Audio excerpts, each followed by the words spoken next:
Kenny Omega addresses Jim Cornette hatred, and a major New Japan vs AEW match was scrapped at the Forbidden Door. But first, could AEW be set to host more pay-per-views? Ever since the birth of Dynamite, AEW has stuck to just 4 annual pay-per-views, which adds prestige to the shows, allows for longer-term booking, whilst making them feel more important than typical wrestling events. However, it looks like things could be set to change, as according to Andrew Zarian on Wrestling Observer Radio, Warner Media is keen for AEW to increase their pay-per-view schedule. Zarian would know that whilst AEW are not being forced to do it, Warner would love them to. It's not clear how many pay-per-view events Warner want to see a year, although I do think it's important that they don't become monthly events, with perhaps 6 being the maximum that I'd want to see. On top of this, Zarian would know that the upcoming ROH Death Before Dishonor, the second Ring of Honor pay-per-view of the Tony Khan era, will likely see an announcement regarding an ROH television deal. It's said that AEW and BR Live are using Death Before Dishonor as a test to see if there is enough demand to have more ROH shows going forward. But do you think AEW should do more pay-per-views or stick to 4 per year?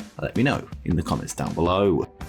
Next up, a former WWE champion has shared an update on his recovery from a broken neck. In March 2022, Big E would suffer from a scary neck break after landing on his head during a suplex spot on the outside at the hands of Rich Holland. E would later reveal that he has sustained a C1 and C6 fracture, although luckily there was no damage to the spinal cord. Last month, he would post a video of himself removing his neck brace for the first time in his recovery, with there now being another positive development. Last night, Big E would take to Twitter to update fans on his situation, revealing that he feels tremendous and has avoided the need for surgery, and he would write, "Update, my C1 isn't ossifying, forming bone, quite yet. The current plan is to get more scans at the 1-year mark and see how it progresses. The great news is I feel tremendous and surgery is off the table." With the injury occurring in March, it looks like the scans will be held off until March next year, which of course will be 1 year since the injury occurred. Although the C1 is yet to reform as a bone, there is hope that this will happen soon, maybe by the time the scan comes round. It remains to be seen if he will ever wrestle again, with reports stating that his in-ring days could be over if recovery doesn't go to plan. Either way, the man's health comes first above being able to take bumps again, and it seems E is happy with the progress that he's making.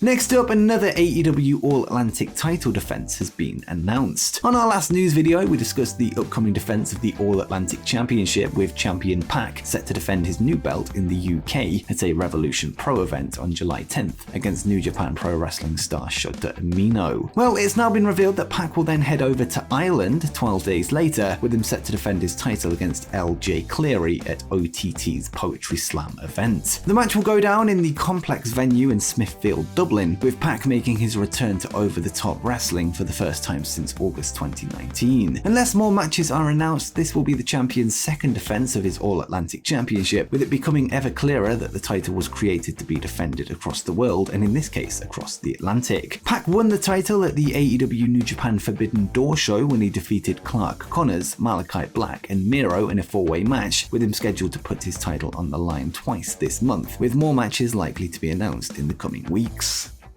Next, a former AEW star has made their Impact Wrestling debut. Last week, the Dark Order's Alan Angels would confirm his All Elite exit, with his contract expiring on July 30th. In a statement made to Twitter, Angels would say that he feels his wrestling career has only just begun, and he hasn't waited around before getting back on the grind. During the latest Impact Wrestling TV tapings this week in Atlanta, Georgia, the Dark Order's number 5 would make a surprise appearance to accept an open challenge from X-Division champion Speedball Mike Bailey, with the title on the line. We'll keep the results spoiler-free for those that want to check out the match, with it set to air either this week or next. Many feel Angels is a perfect fit for Impact's X Division, with him potentially finding an ideal spot to showcase his skills as he continues to build his name outside of AEW. But what do you make of Alan Angels potentially signing with Impact? Let me know in the comments down below. Next up, All Elite Wrestling have broken one of their ratings records. Since the beginning of AEW Dynamite, the show has aired in the United Kingdom on the ITV4 network, a channel that is available to most television viewers in the country for free. This gives the promotion a significant advantage over their main competition, WWE, whose programming airs on BT Sport, which is a paid subscription service, and an expensive one at that. With that said, AEW have been performing better than ever across the pond, having drawn ratings records for Dynamite over over recent weeks, with the Forbidden Door Go Home edition of the show breaking their all-time number. Dave Meltzer would discuss the matter on Wrestling Observer Radio this week, revealing that there has been an upswing over the past few weeks, and he would say, "The AEW show that was the go-home show for Forbidden Door that aired on the 22nd of June in the US and aired on the 24th of June in the UK on ITV4 set their all-time record. They've been doing big numbers for about the last 5-6 weeks. AEW's really been on an upswing in the UK for whatever reason." Meltzer would add that the biggest numbers for AEW so far this year were in the last 6 weeks, with practically every week being one of their biggest numbers. In the UK, it's often been the case that WWE's competition performs well when airing on free TV, with TNA Wrestling taking on a similar strategy during their peak. TNA UK tours would even draw larger crowds than their US shows, with the promotion once weighing up the idea of moving to the UK full-time. It looks like AEW are seeing similar growth, with their UK audience growing week on week in recent weeks.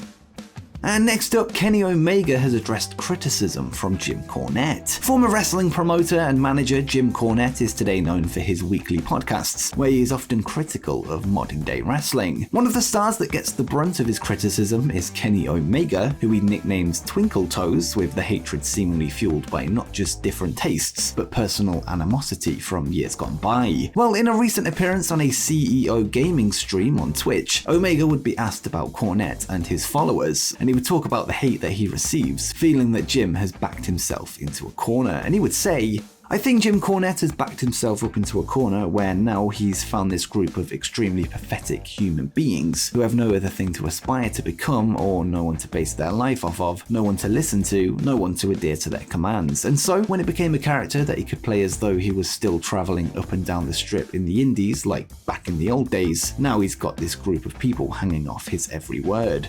And now all he has to do is sit and talk on a podcast with some other guy. When he realized he could make money by delivering hateful speech, he backed himself into a corner, and now if he wants to make rent, if he wants to buy his fancy McDonald's double cheeseburger meal, he has to talk about the things that are going to get attention, and a lot of the time that's going to be yours truly." Kenny would then reveal if Cornette's negative comments have any effect on backstage life in AEW, with him feeling that anti-AEW sentiment can seep into the locker room, and he would add, "That seeps into our locker room too. Yeah, it does. Everyone is so afraid of the effing cult of Cornette Army and people that have anti-AEW sites that they want to do whatever the F they can to stay safe." Despite often heavy criticism of AEW from Jim Cornette, there are aspects of the show that he enjoys, particularly segments and matches that involve the likes of CM Punk, MJF, Bryan Danielson, and FTR. He has also recently formed a bond with the Acclaim's Max Caster, whose raps he now recites as part of a segment on the podcast, with Caster even releasing a Cornette version of his entrance song to YouTube and Spotify this week. But what do you make of Cornette's feelings towards Kenny Omega in particular, and do you think it's uncalled for, or is he right? Let me know in the comments down below. And speaking of Kenny Omega, a major New Japan vs AEW match at Forbidden Door was scrapped. This week, top New Japan star Tetsuya Naito got the internet talking when he addressed his absence from the Forbidden Door show, taking to his NJPW diary to claim that he wasn't invited to the show. The former IWGP Heavyweight Champion would add that he was genuinely upset about not wrestling on the event, questioning if he is needed by his employers, and he would write, "Unfortunately, I was not invited to the AEW NJPW show that is being talked about all over the place. Not invited equals not needed, right? Because of that frustration, I haven't watched any footage of this show. I'm genuinely upset about it."